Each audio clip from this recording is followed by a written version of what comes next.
Let's start at the bottom. 1 gigabyte of RAM. To understand what this means, we need to travel back to a time when this amount seemed almost luxurious. Around 2007, 2008, 1 gigabyte represented the cutting edge of budget computing. Netbooks, those tiny, adorable laptops that promised mobility without the price tag, often shipped with exactly this much memory. Back then, operating systems were leaner. Windows XP could run comfortably in this space. Applications were simpler. Expectations were lower. You could check email, type a document, maybe browse a handful of websites designed for dial-up speeds. Life was manageable. But technology has a cruel way of leaving the past behind. Today, 1 gigabyte of RAM is not a computer. It's a digital graveyard. Modern operating systems alone consume most of this space before you even open a single program. Windows 11 won't even install on a machine with 1 gigabyte. Mac OS would laugh at the attempt. Even lightweight Linux distributions, designed specifically for old hardware, struggle to deliver anything resembling a smooth experience. Your browser, that innocent window to the internet, has become a memory monster. A single Chrome tab can devour hundreds of megabytes, sometimes crossing into gigabyte territory if you're unlucky enough to visit a media-heavy website. Imagine trying to run today's internet with its auto-playing videos, animated advertisements, and tracking scripts on the memory equivalent of a bicycle trying to haul a freight train. The math is simple and devastating. Your operating system takes 600 megabytes. Your browser takes 300. You've just exceeded your capacity before doing anything meaningful. The computer doesn't crash immediately. Instead, it enters a state of constant desperation, shuffling data between RAM and your storage drive in a frantic dance called swapping. This process is slow, painfully slow. Every click becomes a waiting game. Every new tab a gamble. You're not using a computer anymore. You're negotiating with it, pleading for just one more task before it surrenders entirely. This isn't theoretical. There are still devices operating with 1 gigabyte of RAM in the world today. Ultra-budget tablets sold in developing markets. Ancient laptops clinging to life in schools with no funding for upgrades. Point-of-sale systems in small shops, running software frozen in time because the cost of modernization exceeds the budget. These machines exist, and they suffer. They represent the stark reality that memory isn't just a speck on a box, it's the foundation of usability. Without enough, nothing else matters. The fastest processor in the world can't save you if there's nowhere to put the data it needs to process. 2 gigabytes of RAM. This was supposed to be the solution. Around 2010, 2011, manufacturers started positioning 2 gigabytes as the entry point for real computing. It was double the previous standard, which meant it should be twice as good, right? The marketing certainly suggested so. Budget laptops proudly displayed this number on their spec sheets. Students bought these machines for college, convinced they'd made a smart, economical choice. For a brief window, they were correct. Windows 7 ran acceptably on 2 gigabytes. You could open Microsoft Word, run a web browser with a reasonable number of tabs, maybe even listen to music in the background without the system collapsing. This felt like progress. It felt like freedom compared to the 1 gigabyte nightmare. But that freedom was an illusion, built on the fragile assumption that software would stay the same size forever. It didn't. Software never does. By 2015, 2 gigabytes started showing cracks. Websites grew heavier. Applications grew hungrier. Video calls became common, and platforms like Skype and later Zoom demanded resources that simply didn't exist in this tier. Students who bought those budget laptops discovered a painful truth. Their machines, only a few years old, were already obsolete. Not broken, not physically damaged, just unable to keep pace with the evolving demands of the digital world. They could technically still function, but only if you treated them with extreme caution. Close every unnecessary program. Restart frequently to clear memory. Accept that multitasking means 2 things, not 10. Hope that a website doesn't decide to autoplay a video and crash your entire session. This tier taught a generation of users a fundamental lesson about technology. Cheap has a cost. That cost isn't always visible at purchase. It reveals itself slowly through accumulated frustration, through tasks that take twice as long as they should, through the constant mental load of managing resources instead of focusing on work. 2 gigabytes of RAM became a symbol of false economy. You saved money up front, but you paid for it in time and stress. An opportunity is lost because your machine couldn't handle the moment. Even today, 2 gigabyte systems exist. Chromebooks marketed to schools sometimes ship with this amount, relying on cloud-based applications to minimize local resource usage. But those devices operate under strict conditions. They work when the internet is fast and reliable. They work when you're doing exactly one thing at a time. They work until they don't, and when they fail, there's no workaround. You're simply stuck waiting for a web page to load, for an application to respond, for the machine to remember it's supposed to be helping you, not hindering you. 4 gigabytes of RAM. This is where memory stops being a problem and starts being a possibility. Around 2012, 2013, 4 gigabytes became the standard for mainstream laptops and desktops. Not budget machines, not premium workstations. Just normal computers for normal people. This shift marked a psychological turning point. For the first time, average users could open their computers without fear. They could browse the internet, edit documents, manage photos, and listen to music simultaneously without the system grinding to a halt. Multitasking became real. Windows 7 and Windows 8 ran comfortably here. Applications loaded with reasonable speed. Web browsers, though still memory hungry, could handle a dozen tabs without catastrophic failure. Light photo editing became feasible. Students could write papers while researching online without closing everything else first. Home users could video chat with family while checking email. The computer finally felt like a tool designed to help, not a puzzle designed to frustrate. This was the tier where expectations shifted permanently. Once you experienced 4 gigabytes, you couldn't imagine going back. But like all technology, this comfort zone was temporary. By 2018, 2019, 4 gigabytes started showing age. Not because the hardware changed, but because the software expanded to fill the available space. Modern browsers became more complex. Streaming services became ubiquitous, and video playback demands more resources than static text. Operating systems added features, each feature consuming a few more megabytes here and there. The accumulation was subtle but relentless. 4 gigabytes remained functional, but the margin for error shrank.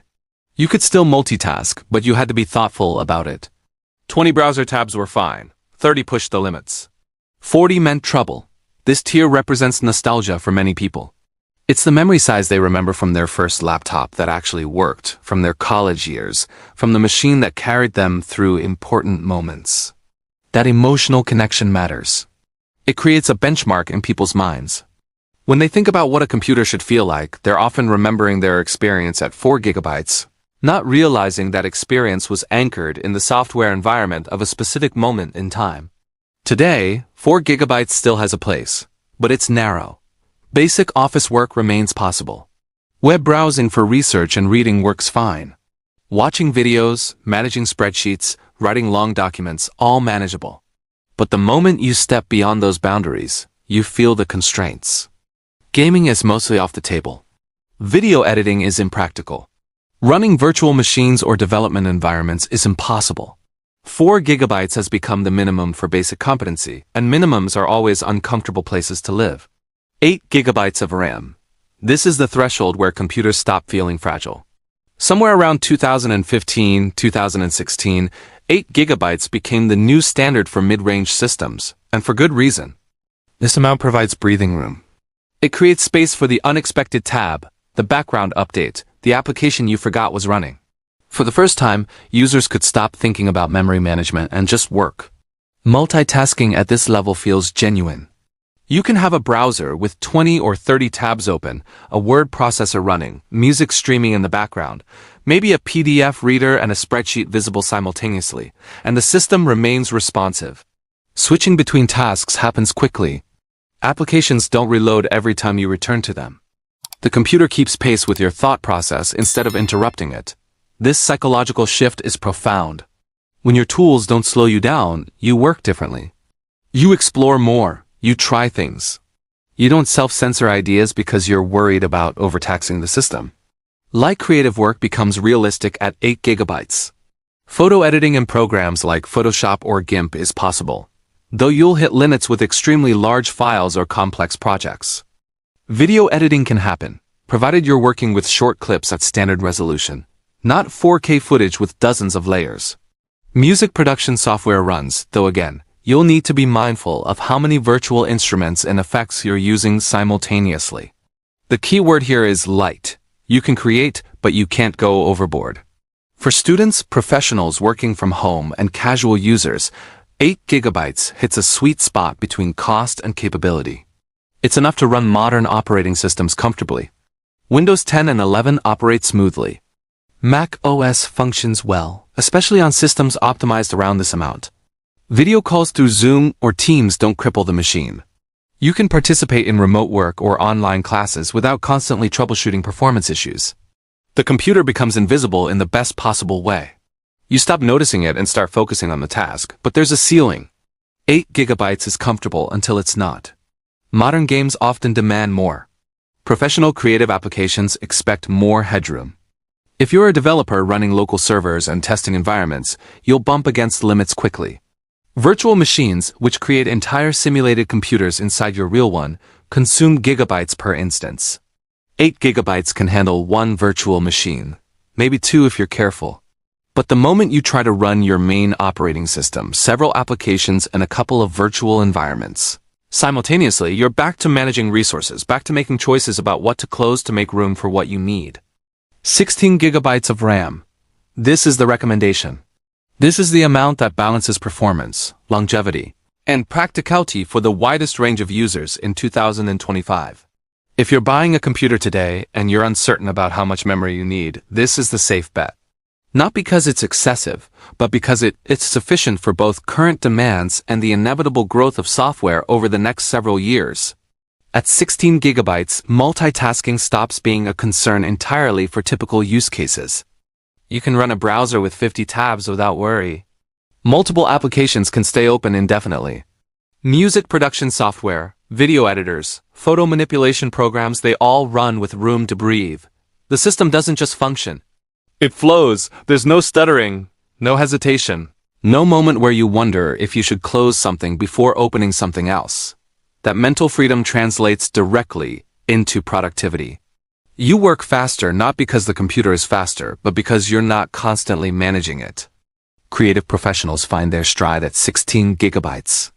Video editing becomes genuinely viable, including 4K footage with moderate effects and color grading. Audio production with dozens of tracks and plugins works smoothly. 3D modeling and rendering are possible, though rendering times still depend heavily on your processor and graphics card. Photographers working with RAW files from modern cameras can edit comfortably, even with large batches open simultaneously. The projects that would have overwhelmed 8 GB now feel manageable. Gamers benefit significantly from this tier. Modern titles are designed with 16 GB in mind. Many games recommend this amount explicitly, and for good reason. Open-world games with detailed environments, multiplayer shooters with high player counts, simulation games managing complex systems, they all perform better when they have memory to spare. But gaming doesn't happen in isolation. Gamers often stream their gameplay, run voice chat applications, keep browser tabs open for guides or wikis, maybe even monitor system performance with additional software. 16 GB handles all of that without compromise. Developers and technical professionals consider this the baseline. Running multiple development environments, databases, local servers, and testing frameworks simultaneously requires space. Virtual machines, which are essential for testing software across different operating systems or configurations, demand their own allocation of memory. At 16 GB, you can run 2 or 3 virtual machines alongside your primary workflow without the system becoming unusable. You're not luxuriating in excess, but you're no longer constantly constrained. The longevity factor matters here too. Computers with 16 GB purchased today will remain usable longer than systems with 8 GB. As software continues to expand, as operating systems add features, as websites grow more complex, that extra headroom becomes the difference between a machine that ages gracefully and one that becomes frustrating after 2 years. The cost difference between 8 and 16 GB has narrowed considerably. The performance difference hasn't. For most people, this is where the value peaks. 32 GB of RAM. This is the tier where you stop monitoring resources entirely. You don't check task managers. You don't close applications to make room. You simply work, confident that the system will handle whatever you throw at it. For power users, professional creatives, developers, researchers, and heavy multitaskers who live inside their computers. This amount transforms the experience from managing limitations to embracing possibilities. The shift from 16 to 32 gigabytes isn't about speed in most cases.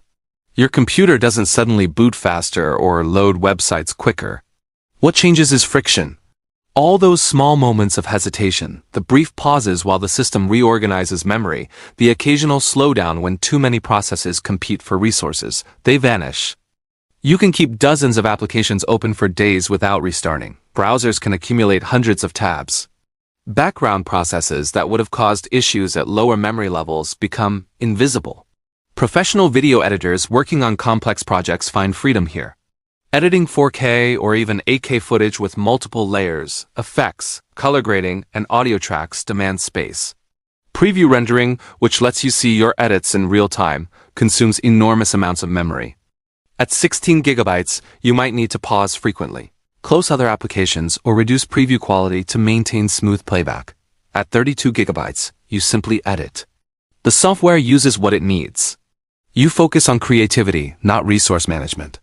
3D artists and animators operate comfortably in this range. Programs like Blender, Maya, or Cinema 4D manage complex scenes with millions of polygons, detailed textures, and intricate lighting setups. Rendering previews or working with simulations, physics, fluids, particles requires substantial memory. 32 gigabytes allows these professionals to work with scenes that would crash or slow to a crawl at lower capacities. The difference isn't just convenience. It tests the difference between being able to take on certain projects or having to decline them because your hardware can't support the scope. Developers working on large codebases or running extensive testing environments thrive here. You can run multiple virtual machines simultaneously, each allocated several gigabytes, while still operating your main system and all its applications without conflict. Database work, which often involves loading large datasets into memory for quick access, becomes practical. Machine learning engineers' training models can work locally instead of relying entirely on cloud resources. The ability to test, iterate, and experiment without external dependencies accelerates development significantly. The psychological benefit is harder to quantify but equally important. When you're not worried about resources, you think differently. You explore tangents. You leave research tabs open for weeks. You run tools in the background that provide small benefits, but would have been impractical before. You stop making compromises. For people whose work is their life, whose computers are extensions of their minds, this mental freedom is worth the investment. 32 gigabytes isn't excessive for them. It's necessary for flow. 64 gigabytes of RAM. We've crossed into specialized territory now. This amount isn't about convenience or comfort. It's about feasibility.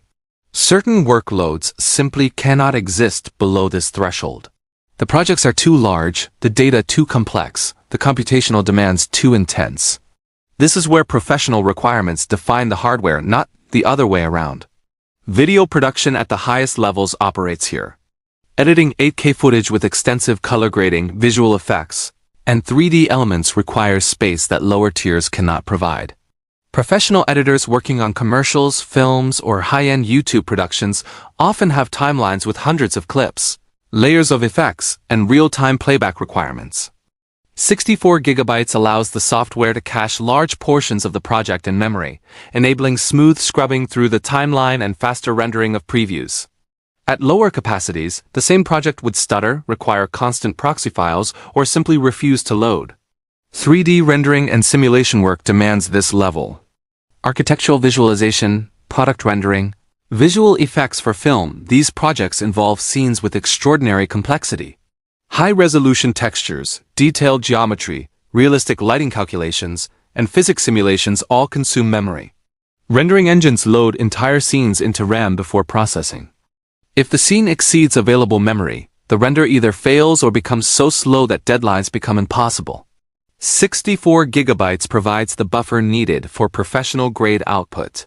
Scientific computing and data analysis operate at this tier by necessity. Researchers working with large datasets, genomic data, climate models, financial market analysis often need to load entire datasets into memory for processing. Analyzing millions of data points in real time requires space. Statistical software, data visualization tools, and machine learning frameworks all perform better when they have room to work. The alternative is constant disk access, which slows processing from minutes to hours or hours to days. Virtual machine enthusiasts and IT professionals running complex testing environments require this much memory. Imagine needing to simulate an entire network of computers to test software deployment, security configurations, or multi-server applications. Each virtual machine needs its own allocation, often several gigabytes each. Running 5 or 10 virtual machines simultaneously, each representing a different role in the network, quickly exhausts anything less than 64 gigabytes. For professionals whose job involves system administration, software testing, or cybersecurity research, this amount is the baseline for serious work. The key distinction at 64 gigabytes is stability over speed. These systems aren't necessarily faster at basic tasks than machines with 32 gigabytes. What they offer is reliability under extreme load. They don't crash when projects exceed normal bounds. They don't force compromises in quality or scope. They simply absorb the demand and continue functioning. For professionals whose time is money, whose projects have deadlines measured in hours, not days, whose work cannot afford failures or restarts, this stability justifies the cost. 128 gigabytes of RAM. This is the edge of consumer relevance. Beyond this point, we're talking about server-grade systems, professional workstations, and specialized equipment that exists for single purposes. This amount of memory doesn't enhance normal computing. It doesn't make your browser faster or your game smoother. It exists for workloads that would otherwise be impossible, where memory is infrastructure, not a spec. Professional video post-production at the highest levels requires this. Feature films with thousands of visual effects shots, commercials with complex 3D integration, music videos with heavy compositing. These projects involve timelines so large and complex that they exceed what 64 gigabytes can handle. Editors and visual effects artists working on these projects need to load entire sequences into memory, apply real-time effects during review, and collaborate with multiple team members accessing the same project files. 128 gigabytes provides the foundation for that workflow. Scientific research at the cutting edge operates here.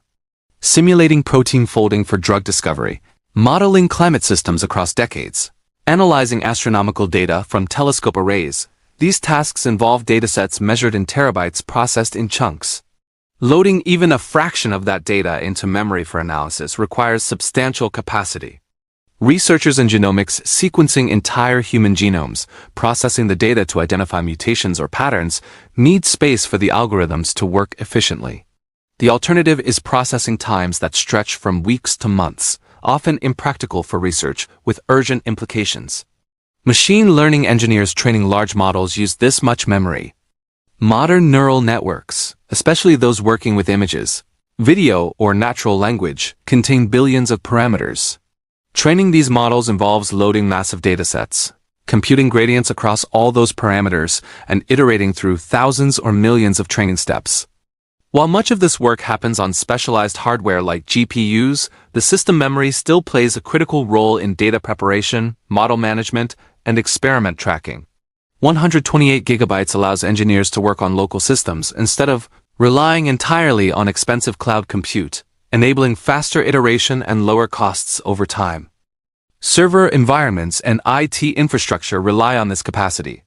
Virtualization at scale, where a single physical machine hosts dozens of virtual servers, requires enormous memory pools. Each virtual server needs its own allocation, and modern services often run on clusters of virtual machines working together. Database servers managing millions of transactions, caching layers for high-traffic websites, distributed computing systems coordinating complex tasks, they all consume memory at levels that dwarf typical user needs. 128 gigabytes isn't luxury for these systems. It's the minimum for operation. The critical insight here is specialization. 128 gigabytes provides no benefit to typical users. If you're browsing the web, editing documents, watching videos, even playing games or doing moderate creative work, you'll never use this capacity. The memory will sit idle, wasted potential. But for the narrow slice of users whose work demands it, this amount is non-negotiable. It's the difference between their projects being possible or impossible, their businesses being viable or not. Memory at this scale isn't about better, it's about capable. So here we are. We've journeyed from 1 gigabyte to 128 gigabytes, from obsolescence to infrastructure. Along the way, we've seen a fundamental truth reveal itself. More RAM isn't inherently better. Appropriate RAM is what matters. A machine with 128 gigabytes brings no advantage to someone checking email and browsing social media. That same machine would be crippled with only 4 gigabytes. The right amount depends entirely on what you do, not what the spec sheet says. Understanding these tiers gives you power. When you're shopping for a computer, you're no longer guessing. You know that 8 gigabytes might work if your needs are light and your budget is tight, but 16 gigabytes provides safety and longevity. You know that 32 gigabytes makes sense if you're a creative professional or heavy multitasker. But 64 gigabytes is overkill unless your work specifically demands it. Knowledge removes anxiety. It clarifies decisions. But memory is only part of the puzzle. You might have noticed I mentioned RAM generations in passing but didn't explain them. What's the difference between DDR4 and DDR5? Does it matter? How much do speeds and timings actually affect real-world performance? These questions deserve their own exploration, and they'll come next. The journey doesn't end here. It deepens. Because understanding your computer means understanding all the pieces, not just the ones that seem obvious. Before you go, I want you to think about something. How much RAM does your current computer have? Do you know? Have you ever checked? And more importantly, does it match how you actually use your machine?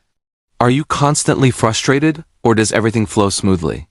Understanding the gap between what you have and what you need is the first step toward a better experience. Drop your RAM amount in the comments. Let's see where everyone stands. Technology serves you. You don't serve technology. But you can only make it serve you effectively when you understand what the numbers mean, what the limitations are, what the possibilities could be. RAM is invisible, tucked away inside the case, but its impact is profound. It shapes every moment you spend in front of a screen. Now you know why. Now you can choose wisely. Thank you so much for joining me on this deep dive today. Wishing you all the very best of health and happiness. And if you found this journey as fascinating as I did, please consider hitting that subscribe button and ringing the bell so you don't miss our next adventure into the heart of technology.